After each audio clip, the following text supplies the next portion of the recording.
Hello students. इस video में हम बात करेंगे 10th साइंस के सोर्स ऑफ एनर्जी की। और उसमें जो टॉपिक्स हमारे सामने आएंगे वो एक बार डिस्कस कर लेते हैं। सबसे पहले हमें पढ़ना है इंट्रोडक्शन में कि हमें ये चैप्टर पढ़ने की ज़रूरत क्यों है। उसके बाद हम देखेंगे दूसरे आर्टिकल में characteristic of a good fuel की, यानी ये ऐसी कौन कौन सी विशेषताएं हैं जिनकी वजह से हम किसी भी फ्यूल सोर्स को गुड सोर्स ऑफ एनर्जी कहेंगे। उसमें हम फ्यूल्स के बारे में बात करेंगे और कैरेक्टरिस्टिक देखेंगे गुड फ्यूल की क्या होती हैं। सोर्सेज ऑफ एनर्जी की बात करेंगे, डिफरेंट टाइप के जो हमारे सामने हैं। कन्वेंशनल सोर्स ऑफ एनर्जी, उनमें हम पढ़ेंगे फॉसिल फ्यूल्स की, पोल्यूशन की, इनसे रिलेटेड, और उन पोल्यूशन को कंट्रोल करने के लिए हम क्या क्या स्टेप ले सकते हैं। थर्मल पावर प्लांट्स के बारे में बात करेंगे, हाइड्रो पावर प्लांट्स के बारे में बात करेंगे। एडवांटेज देखेंगे कि जो पानी से जुड़े हुए प्लांट्स है वो किस तरह से एडवांटेज है उनका, और उनके डिसएडवांटेज की भी बात करेंगे। बायोमास के बारे में बात करेंगे, यानी जैविक ईंधन के बारे में बात करेंगे। वुड के बारे में यानी लकड़ी के बारे में बात करेंगे, वो किस तरह से एक सोर्स का काम करती है एनर्जी के। डिसएडवांटेजेस की बात करेंगे, वुड को एज ए फ्यूल यूज करने की। चारकोल की बात करेंगे हम, यानी कोयले की बात करेंगे। Charcoal as a better fuel, हम बताएंगे कि लकड़ी से ये अच्छा फ्यूल किस तरह से है। काऊ डंक यानी कि गोबर से जो उपले बनते हैं उनके बारे में बात करेंगे। बायोगैसेस की बात करेंगे, यानी जैविक गैस के बारे में बात करेंगे कि मीथेन किस तरह से प्रोड्यूस की जा सकती है बायोमास से, और उसको हम किस तरह से एक बेनिफिशियल यूज में इस्तेमाल कर सकते हैं। एडवांटेज ऑफ बायोगैस, जो मीथेन गैस बनेगी उसे हम देखेंगे उसके फायदे क्या है। फिर हम पढ़ेंगे कुछ ऐसे सोर्सेज की जो नॉन कन्वेंशनल सोर्स है, जैसे विंड एनर्जी, जिनको बनाया गया स्पेशली डिजाइन किया गया है। Use of wind energy, advantage of wind energy. Disadvantage पढ़ेंगे उसके। Alternate and non conventional source of energy के बारे में बात करेंगे। कुछ ऐसे सोर्सेज के बारे में बात करेंगे जो प्योरली साइंस की तरफ से जनरेट किए गए हैं। एक अरेंजमेंट जिसमें हम नेचर की हेल्प लेते हैं और उसमें से एनर्जी प्राप्त करते हैं। फिर उसके पीछे रीजन देखेंगे कि ऐसा करना क्यों पड़ा हमें। सोलर एनर्जी के बारे में बात करेंगे, सोलर एनर्जी से रिलेटेड डिवाइसेस के बारे में बात करेंगे। सोलर हीटिंग डिवाइसेस के बारे में बात करेंगे, जिसमें से सोलर कुकर एक मेन जो है डिवाइस है। अलग अलग तरह के सोलर कुकर की बात करेंगे, एडवांटेज की बात करेंगे और डिसएडवांटेज की बात करेंगे।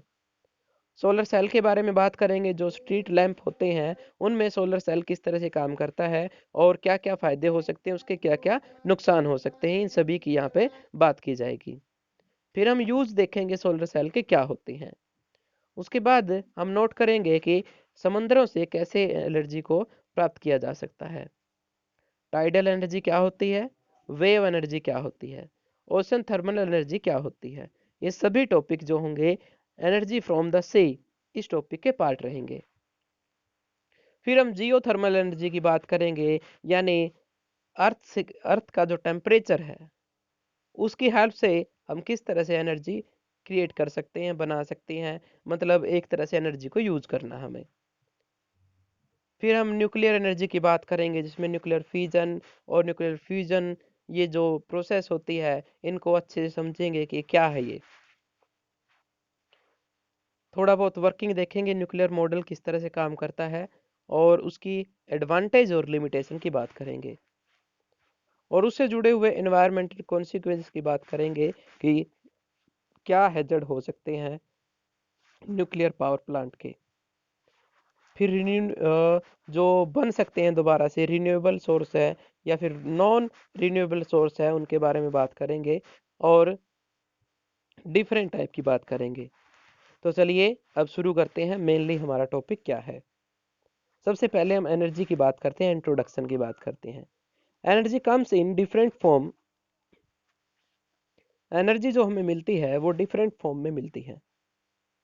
And one form can be converted into another, और एक फॉर्म से दूसरी फॉर्म को जनरेट किया जा सकता है। जैसे विंड एनर्जी से हम इलेक्ट्रिकल एनर्जी बनाते हैं, या फिर पानी जो चल रहा है उसको डैम में इकट्ठा करते हैं, उसकी पोटेंशियल एनर्जी को बढ़ाते हैं, फिर उसके वो काइनेटिक एनर्जी में कन्वर्ट करते हैं, ऊपर से गिराते हैं उसको हाई स्पीड में, और उससे फिर क्या बनाई जाती है, इलेक्ट्रिसिटी यानी इलेक्ट्रिकल एनर्जी।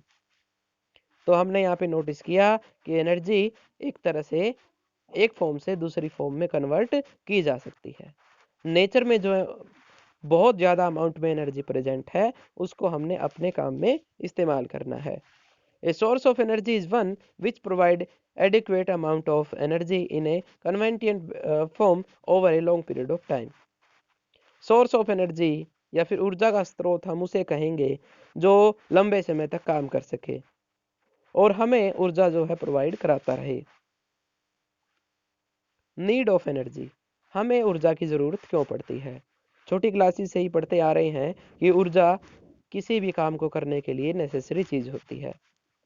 तो कोई भी काम, अपनी डेली लाइफ का कोई भी काम आप देख सकते हो, वो ऊर्जा की वजह से होता है।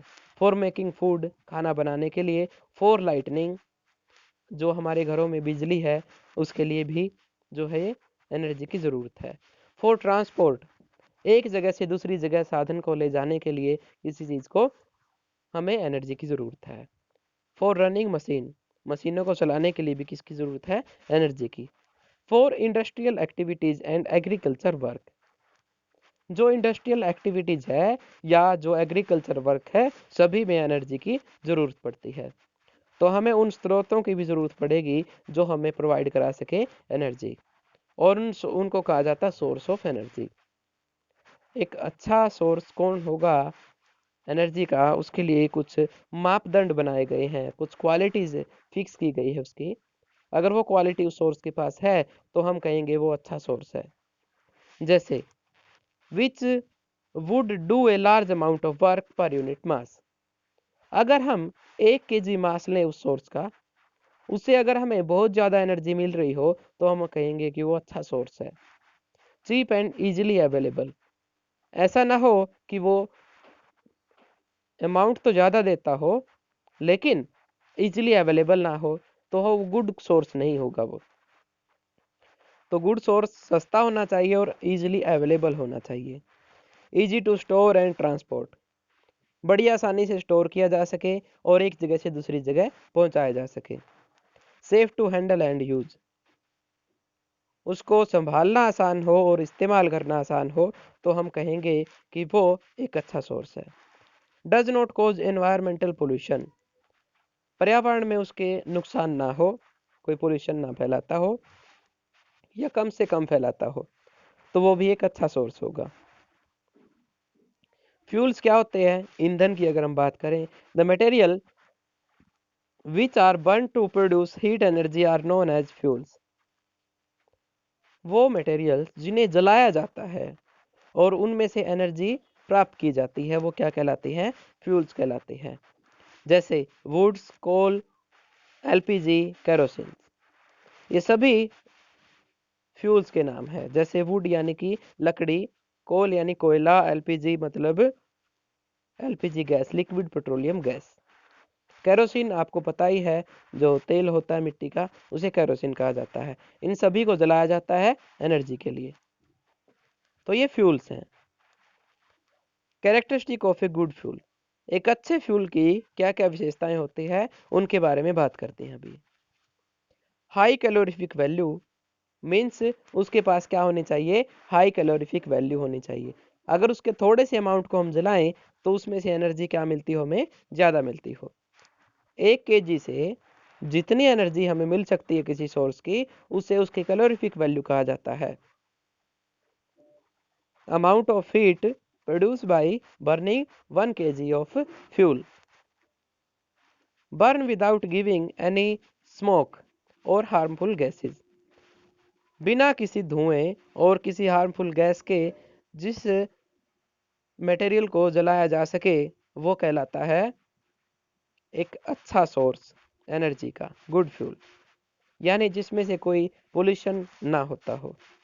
प्रॉपर इग्निशन टेम्परेचर, प्रॉपर मतलब एक इग्निशन टेम्परेचर का मतलब होता है एक ऐसा टेम्परेचर जिस पर वो जलना शुरू कर दे।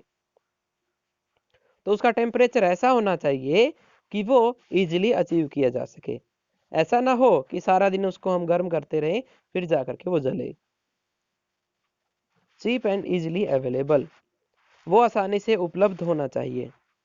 इजी टू हैंडल, और उसे कंट्रोल करना, हैंडल करना, स्टोर करना, ट्रांसपोर्ट करना, ये सभी चीज़ें आसान हो।